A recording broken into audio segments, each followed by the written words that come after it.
Así que juntos hoy vamos a estudiar esto que hemos llamado o titulado Promesas y Profecías de Dios Condicionales. Pero antes vamos a tener una oración. Señor y Padre que estás en el cielo, en el nombre de Jesús nos acercamos a ti. Gracias, Padre. Gracias por tu amable misericordia. Gracias por tu bondad.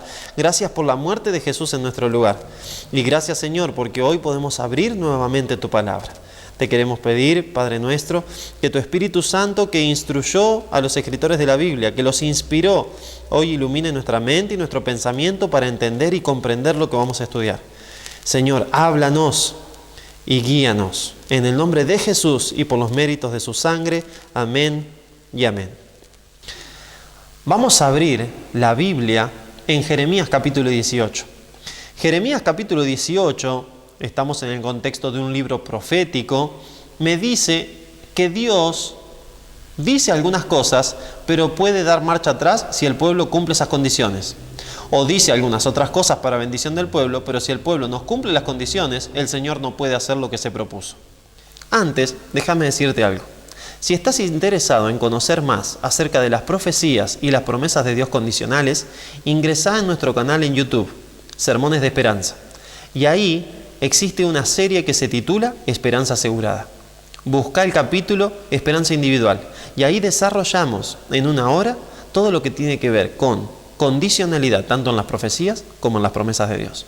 Ahora leamos juntos Jeremías, capítulo 18, versículos del 6 en adelante. Dice así la palabra de Dios. ¿No podré yo hacer con vosotros como este alfarero, casa de Israel, dice Jehová?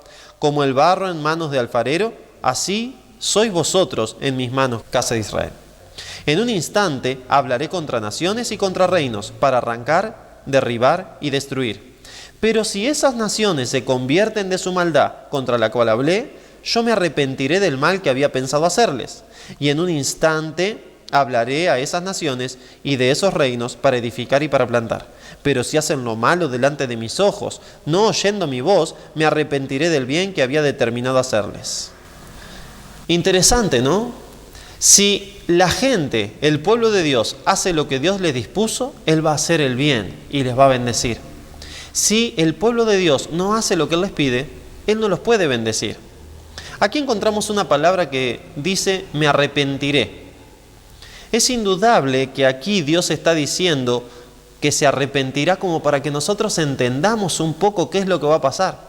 Porque la palabra me dice que Dios no es hijo de hombre para que se arrepienta. No es que Dios va a hacer algo y bueno, no, me arrepiento de hacer eso, voy a hacer otra cosa. No, lo que sí está pasando es que Dios quiso hacer algo con su pueblo, pero no pudo, porque el pueblo no cumplió las condiciones. Si buscas Jeremías capítulo 17, versículos del 19 al 27, vas a ver que en esa porción de la palabra de Dios, Dios le da una promesa al pueblo de Israel que es condicional. Y Él les dice, si ustedes no pecan contra mí haciendo esto y esto y esto, yo los elevaré. Yo los tendré como mi pueblo para siempre y para siempre serán míos. Pero si no lo hacen, yo los voy a desparramar y vendrá el rey de los caldeos y quemará la ciudad y la prenderá fuego y quemará sus palacios y matará a todos, etcétera, etcétera. Tristemente el pueblo de Israel no cumplió las condiciones. Y vemos en 2 de Crónicas, capítulo 36, que vino el rey de los caldeos y arrasó con todo. Destruyó el templo y destruyó la ciudad. Indudablemente Dios después dice que la ciudad va a ser reconstruida. Eso se encuentra en Jeremías y también se encuentra en Daniel capítulo 9. Pero vemos que las profecías de Dios son condicionales. Si el pueblo no hubiera pecado contra Jehová, si el pueblo no hubiera dejado de desobedecer la ley de Dios, los caldeos nunca los hubieran podido destruir. Pero al ver que el pueblo no obedeció la ley de Dios, el pueblo perdió el derecho de la bendición divina y entonces vino el mal sobre el pueblo. Qué bárbaro, ¿no? Que nosotros con nuestras decisiones podamos traer la bendición o alejar la bendición de Dios. Vamos a ver alguna otra. Vamos a ir al libro de Jonás. Jonás, capítulo 3, versículos del 4 al 10. El libro de Jonás es interesante. Jonás es uno de los profetas menores y vemos también que en el libro de Jonás se da una característica muy interesante en Jonás mismo. Jonás como profeta de Dios está tratando de huir de Dios. Jonás como profeta de Dios recibe un mandato de Dios a hacer algo, pero Jonás no quería hacer lo que Dios le pide que haga.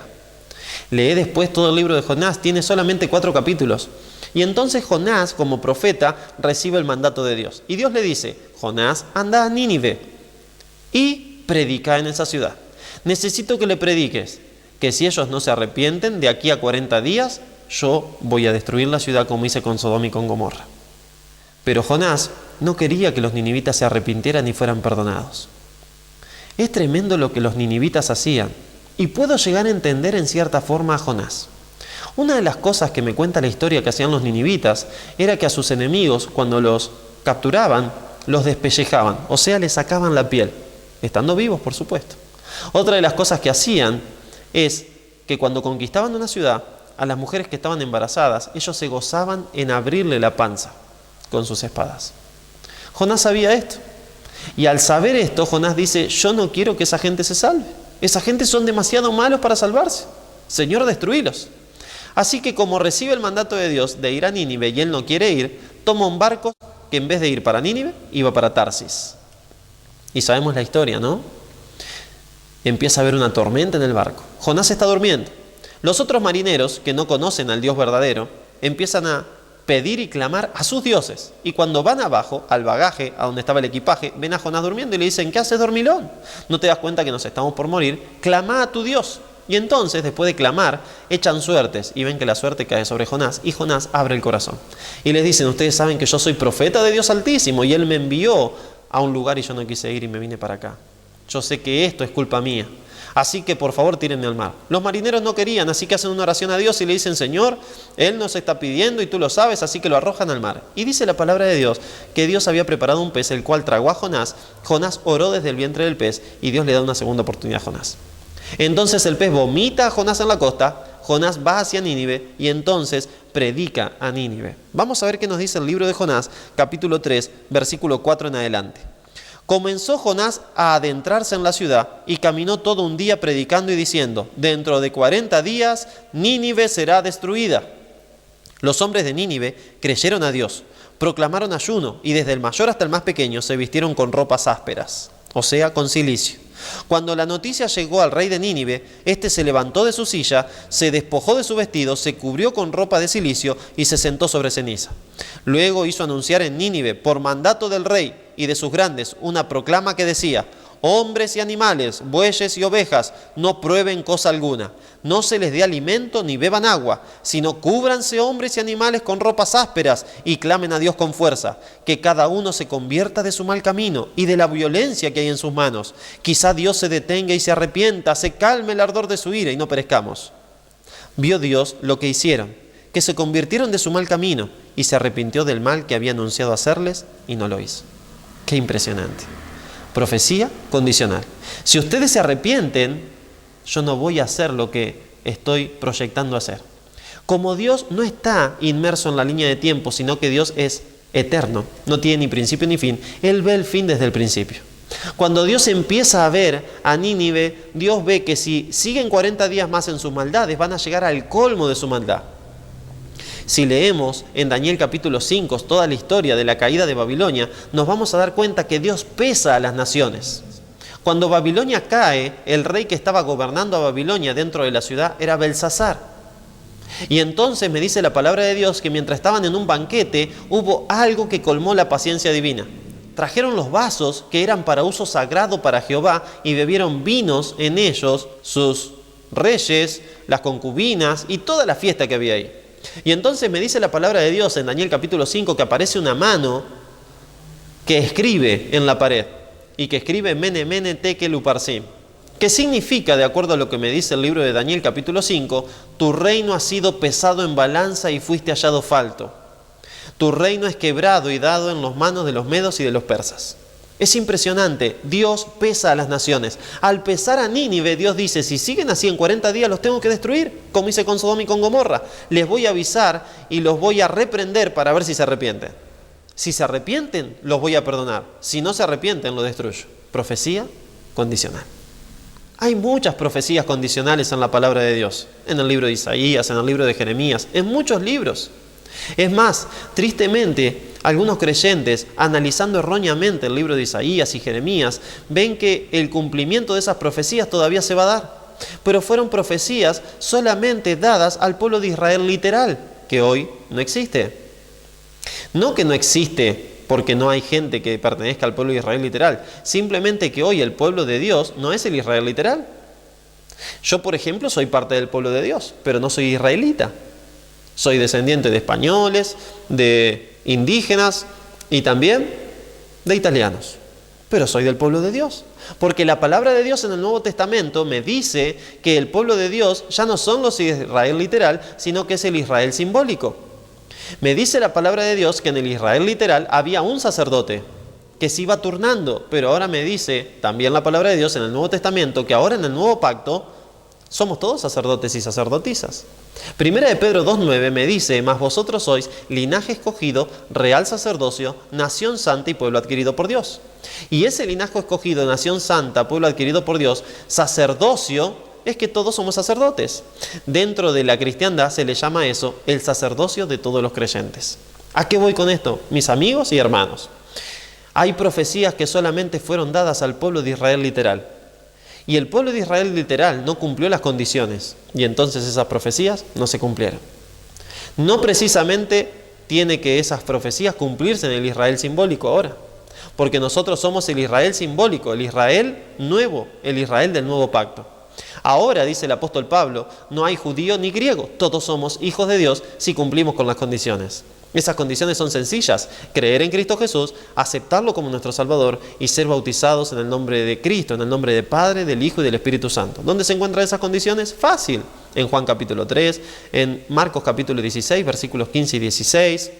Y vemos que en Hechos, cuando Pedro predica en Hechos 3, le dice: ¿qué haremos ahora? Acepten a Cristo y bautícese cada uno para el perdón de sus pecados. Impresionante. La palabra de Dios me establece de que las profecías son condicionales. Hay una profecía que establece cierta condición y que se cumplirá, pero esa profecía la estudiaremos en el próximo programa. La profecía que establece una condición que debe cumplirse antes de que pase es la profecía de Mateo 24:14, la cual dice: y será predicado el evangelio del reino a todo el mundo para testimonio de todas las naciones, y entonces vendrá el fin. Pero ahora bien, ya hablamos de las profecías que son condicionales. Vamos a ver algunas promesas de Dios que son condicionales. Déjame decirte que estoy ocupado y preocupado por estas promesas, porque me he cruzado con cristianos que están aferrados a estas promesas, pero los cuales no saben si están cumpliendo las condiciones. Y mi pregunta es: si no estás cumpliendo las condiciones, ¿será que la promesa se va a cumplir en tu vida? Una de esas promesas se encuentra en Salmos capítulo 34. Acompáñame. Salmos capítulo 34, versículo 7. En Salmos 34, 7 vemos que la palabra de Dios me dice: el ángel de Jehová acampa alrededor de los que le temen y los defiende. Durante muchos años he escuchado a personas decir que tenemos que orar antes de salir de un viaje, y está buenísimo, para que los ángeles nos protejan. Claro que sí, pero a menos que yo cumpla con las condiciones, la Biblia no me asegura de que me protegerán los ángeles. ¿Cuál es la condición que está presente en este versículo y en esta promesa? El ángel de Jehová acampa alrededor de los que le temen, y a los que le temen los defiende. Interesante, ¿no? La pregunta es: ¿estás temiendo a Jehová? ¿Tenés temor de Jehová? Y déjame decirte que el temor de Jehová en la Biblia no es tenerle miedo a Dios. Tristemente, en algún periodo de la historia, a los cristianos se les hacía tener miedo a Dios. A un Dios que si te portás mal te castiga. A un Dios que si haces las cosas mal te odia. Ese no es el Dios de la Biblia. Dios es amor, es misericordioso. También es justo, por supuesto. Y dice que al final, después del juicio, a los que no se quieran salvar, los va a justiciar. Pero la Biblia me dice que Dios es amor y que Dios hace todo para que cada ser humano en el planeta Tierra se salve. Y dentro de todo lo que esto hace, Dios lo que le da a sus hijos es protección divina. Y dentro de esa protección divina me dice la palabra de Dios que los que temen al ángel de Jehová, Él los protege. La pregunta ahora es: ¿qué es el temor de Jehová? ¿Te gustaría saber qué es el temor de Jehová? A mí me interesa, porque yo quiero que el ángel del Señor me proteja. Pero si no sé cuál es el temor de Jehová, ¿cómo voy a saber si estoy temiendo o no para que el ángel de Dios me proteja? Vamos a ir al libro de Proverbios, capítulo 2. El libro de Proverbios me va a ayudar a saber qué es el temor de Jehová. Proverbios, capítulo 2. La pregunta es: ¿estás temiendo a Dios? Si estás temiendo a Dios, el ángel de Jehová te está protegiendo. Pero si no estás temiendo a Dios, no podemos estar apoyados en esta promesa de Dios. Dice capítulo 2 del libro de Proverbios, versículo 1 en adelante. Hijo mío, si recibes mis palabras y guardas en ti mis mandamientos, haciendo estar atento tu oído a la sabiduría, si inclinas tu corazón a la prudencia, si invocas a la inteligencia y pides que la prudencia te asista, si la buscas como si fuera plata y la examinas como un tesoro, entonces entenderás el temor de Jehová. Bien, para entender el temor de Jehová, acá tengo algunas condiciones también. Tengo que inclinar el corazón a la prudencia, tengo que guardar los mandatos de Dios, tengo que estar atento el oído a la sabiduría, tengo que buscar la prudencia y la sabiduría como si fueran plata y examinarlas como si fueran un tesoro. Pero ahora bien, necesito que la Biblia me ayude un poco a saber bien qué es el temor de Jehová. Así que vamos a ir al capítulo 9 del libro de Proverbios. En el capítulo 9, versículo 10 del libro de Proverbios, leemos: el temor de Jehová es el principio de la sabiduría. El conocimiento del Santísimo es la inteligencia. Así que si querés ser sabio, necesitas temer a Dios, porque para ser sabio, lo primero es el temor de Jehová. Pero pregunto nuevamente, ¿qué es el temor de Jehová? Y la Biblia me responde. Proverbios capítulo 8, versículo 13. El temor de Jehová es aborrecer el mal. Muy bien, ya tengo un concepto, una descripción. Si yo quiero que el ángel de Dios me proteja, necesito aborrecer el mal. Necesito todos los caminos de mal, aborrecerlos, no querer estar en ellos. Tenemos una segunda descripción: aborrecer la soberbia y la arrogancia. Hay personas que creen que su conocimiento les basta para todo. Hay personas que estudian la Biblia, que creen que ya lo que saben es completo y no necesitan más nada. Déjenme decirles, mis hermanos y amigos, que nunca podemos llegar a pensar eso. En la vida, aquí en este planeta, nunca llegaremos a conocer tanto de la palabra de Dios como para no aprender más. Cada día necesitamos aprender más de la palabra de Dios. La palabra de Dios es tan rica en conocimiento que no nos da la vida en este planeta como para llegar a comprenderla en su plenitud. Aquí la palabra de Dios me dice que si temo a Jehová, necesito reprender, necesito aborrecer la soberbia y la arrogancia. Es más, el apóstol Pablo, hablando de esto, me dice que siempre me tengo que estimar como menor a los otros. Siempre me tengo que estimar como que sé menos que los otros. Así que tenedlo en cuenta, nunca, pero nunca te sientas soberbio y arrogante. Hay personas que creemos que porque somos de tal iglesia sabemos más que los otros. Nunca tenemos que hacer eso. Porque no podemos ser soberbios y arrogantes, porque el conocimiento no nos salva. Lo que nos salva es Cristo Jesús y la gracia de Dios revelada en Cristo Jesús. Pero no termina ahí, sino que me dice también la Biblia que también necesito aborrecer el mal camino y la boca perversa. Vamos primero al mal camino. Vamos a leer Salmos capítulo 1. Me dice la Biblia en el Salmo 1: bienaventurado el varón que no anduvo en consejo de malos, ni estuvo en camino de pecadores, ni en silla de escarnecedores se ha sentado, sino que en la ley de Jehová está su delicia, y en su ley medita de día y de noche. Déjame decirte que si no querés estar en caminos de maldad, necesitas meditar en la ley de Dios, en la palabra de Dios, día y noche. Cada mañana cuando te levantes, antes de salir al trabajo, antes de hacer otra cosa, toma tu Biblia y medita en algún pasaje de la Escritura. Antes de acostarte, toma tu Biblia y medita en algún pasaje de la Escritura. Orá a Dios y pedile que te dé sabiduría para entenderlo y comprenderlo. Porque si querés temer a Jehová, para que el ángel de Jehová acampe a tu alrededor, necesitas aborrecer el mal camino. Pero también me decía que debo aborrecer la boca perversa. Y mi amigo y amiga, me parece que es el momento más difícil. Hay muchos de nosotros que sin querer por ahí podemos caer en la boca perversa. Fíjense lo que dice la palabra de Dios de acuerdo a la boca y a lo que tenemos en la boca. Vamos a ir al libro de Santiago. El libro de Santiago capítulo 3 me describe cómo funciona la boca perversa. En el libro de Santiago leemos que los barcos son dominados por un pequeño timón.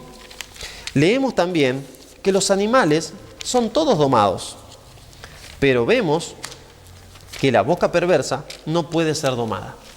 Y la palabra de Dios me dice en el libro de Santiago que hay algo que no puede ser domado, y es la lengua.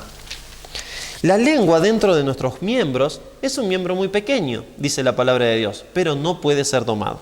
Vamos a leer juntos. capítulo 3 del libro de Santiago, versículo 3. Y aquí nosotros ponemos freno en la boca de los caballos para que nos obedezcan, y dirigimos así todo su cuerpo. 4 en adelante. Mirad también las naves, aunque tan grandes y llevadas de impetuosos vientos, son gobernadas con un pequeño timón por donde el que quiere las gobierna. Así también la lengua es un miembro pequeño, pero se jacta de grandes cosas. He aquí cuán grande bosque enciende un fuego pequeño.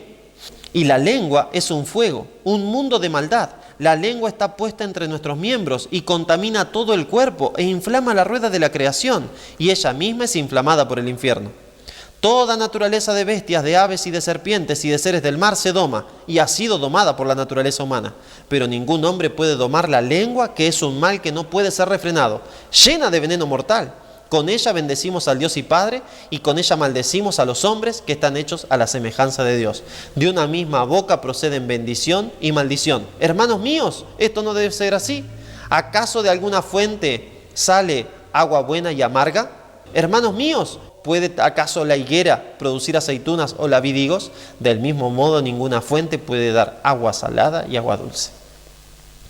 Para que el ángel de Dios nos proteja, debemos temer a Dios.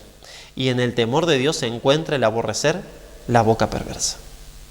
La boca perversa se puede dar cuando te juntás a tomar algo con alguna amiga o algún amigo. Y te pones a charlar no de vos ni de tu amiga, sino de las demás personas. Y entonces ahí empezamos con el chisme, ¿no? Y empezamos a hablar de cosas que no tendríamos que hablar. Y nos transformamos en boca perversa. La pregunta es la siguiente. Si tenemos boca perversa, ¿el ángel de Dios nos puede proteger? Si somos chismosos, ¿Dios nos puede cuidar? La respuesta tristemente es no. Porque el versículo, la promesa bíblica de Salmos 34:7 nos dice que el ángel de Jehová acampa alrededor solo de los que le temen. Y para temer a Jehová necesitamos aborrecer la arrogancia, la soberbia, el mal camino y la boca perversa. Así que, querido amigo y hermano, necesitamos entender que las profecías y las promesas de Dios son condicionales. Dios quiere que podamos cumplir esta condición de temer a Dios, pero no es la única promesa que queremos analizar. Vamos a analizar una promesa más. Vamos a ir al libro de Romanos. Romanos, capítulo 8, versículo 28. Como creyentes, como cristianos, conocemos este versículo seguramente. Y cuando te lo lea, y cuando lo leas ahí en tu casa, te vas a dar cuenta que lo conocemos. Dice la palabra de Dios. Romanos, capítulo 8, versículo 28. Sabemos además que a los que aman a Dios, todas las cosas le ayudan a bien. Esto es, a los que conforme a sus propósitos son llamados. Interesante, ¿no? Hay muchas personas que creen que a los que aman a Dios, todas las cosas le ayudan a bien. Y ahí cortan el versículo. Y entonces te dicen, tranquilo, sos cristiano, todas las cosas te ayudarán para el bien. Pero la Biblia no me dice, porque a los que son cristianos, todas las cosas le ayudan a bien. A los que son creyentes, todas las cosas le ayudan a bien. La Biblia me dice que el que ama a Dios, todas las cosas le ayudan a bien. Y no termina ahí el versículo, sino que me dicen que es el que conforme a sus propósitos fue llamado. Dios tiene un llamado especial para nosotros, un propósito especial para nosotros, y es que seamos hijos suyos. Y los hijos de Dios tienen las características de ser parecidos a su Padre. Así que nosotros como hijos de Dios, al amar a Dios, debemos hacer y ser lo que Dios nos pide que seamos y lo que Dios nos pide que tenemos que hacer. Vamos a buscar algunos versículos para saber qué es amar a Dios. Si vos amás a Dios, podés tener la plena seguridad de que todas las cosas prosperarán, te ayudarán para el bien.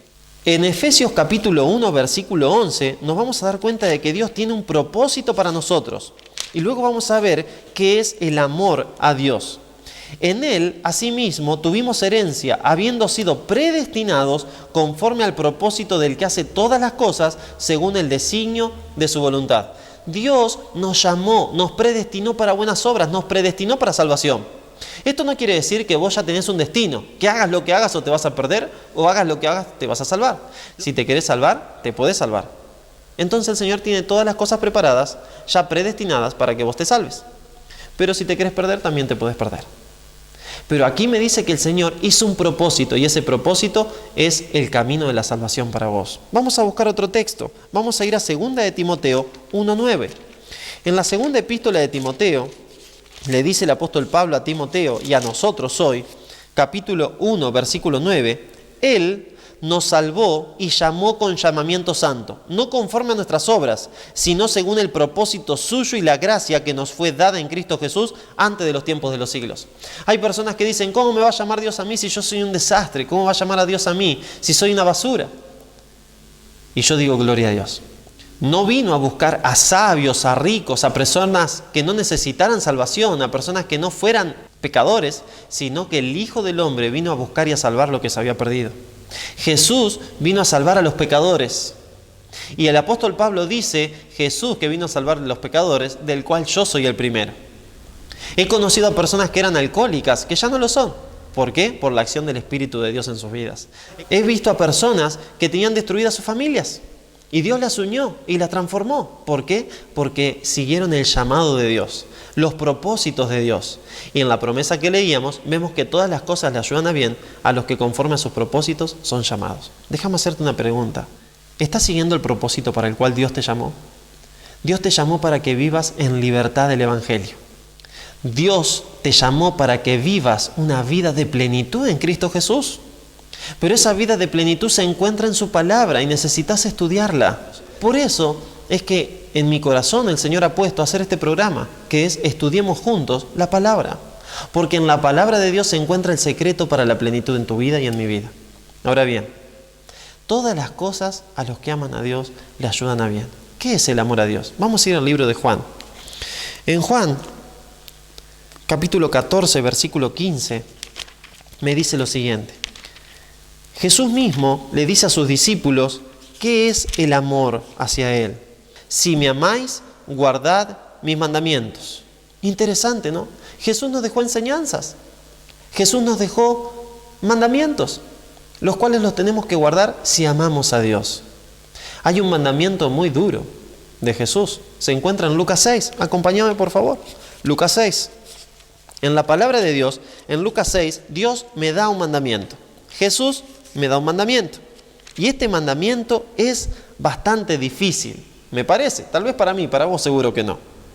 Dice Lucas 6, versículo 37 en adelante. No juzguéis y no seréis juzgados. No condenéis y no seréis condenados. Perdonad y seréis perdonados. Dad y se os dará. Medida buena, apretada, remecida y rebosando darán en vuestro regazo. Porque con la misma medida con que medís, os volverán a medir. Mandamiento de Dios, no juzgar, sino no condenar y perdonar y dar. Interesante, ¿no? Sigamos leyendo.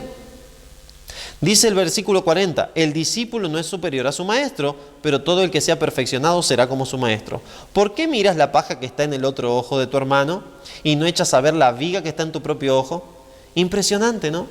A veces nos ponemos en jueces de los demás y el mandamiento de Dios me dice que no juzgue. ¿Cómo vamos con esto? Tal vez esta parte no es tan difícil, pero vamos a leer unos versículos anteriores. Vamos a ir a Lucas 6, versículo 27. Pero a vosotros los que oís os digo, amad a vuestros enemigos, haced bien a los que os odian, bendecid a los que os maldicen y orad por los que os calumnian. Acá se puso difícil, ¿no? Amar a nuestros enemigos. Bendecir al que me maldice. ¿Cómo es esto? ¿No te dan ganas que al que es tu enemigo decirle, Señor, termina con este? Pero el Señor me dice, amalo, bendecilo, ora por él. Y si no lo hacemos, ¿qué pasa? Todas las cosas no nos pueden ayudar para el bien. Porque la palabra de Dios me dice que el que ama a Dios, todas las cosas le ayudan a bien. Y Jesús me dice que el que ama a Jesús debe seguir sus mandamientos. Y entonces si Jesús me dice, si me amáis, guardad mis mandamientos, necesitamos guardar los dichos de Jesús, los mandamientos, las ordenanzas de Jesús, entre las cuales también está el amor por los enemigos. Mi amigo, mi hermano, el tiempo se nos ha terminado. Las profecías y las promesas de Dios son condicionales. Déjame darte un consejo. Teme a Jehová y ama a Dios. Si temes a Dios, el ángel de Jehová te protegerá. Si amas a Dios, todas las cosas que pasen en tu vida prosperarán para el bien. Y acordate que amar a Dios significa guardar los mandamientos de Jesús. Y también seguir el propósito para el cual Él te llamó. ¿Te parece que oremos juntos para pedirles a Dios esto? Oremos. Querido Padre Celestial, gracias. Gracias por tu palabra. Gracias, Señor, porque nos damos cuenta de que tus promesas son condicionales. Señor, ayúdanos a cumplir esas condiciones. Que podamos temer a Dios, aborrecer el mal camino, la arrogancia, la boca perversa. Señor, también ayúdanos para que te podamos amar con todo el corazón y seguir los mandamientos de Cristo. Padre nuestro, ayúdanos. Danos de tu Espíritu Santo para que Él pueda darnos los frutos del Espíritu. Danos de tu Espíritu Santo para que Él pueda darnos sus dones. Y Señor, ayúdanos a aceptar el don de la gracia que es en Cristo Jesús por la fe. Padre, gracias por este estudio. Te pedimos estas bendiciones en el nombre de Jesús y por sus méritos. Amén y amén. Dios te bendiga. Hasta el próximo capítulo de nuestro programa.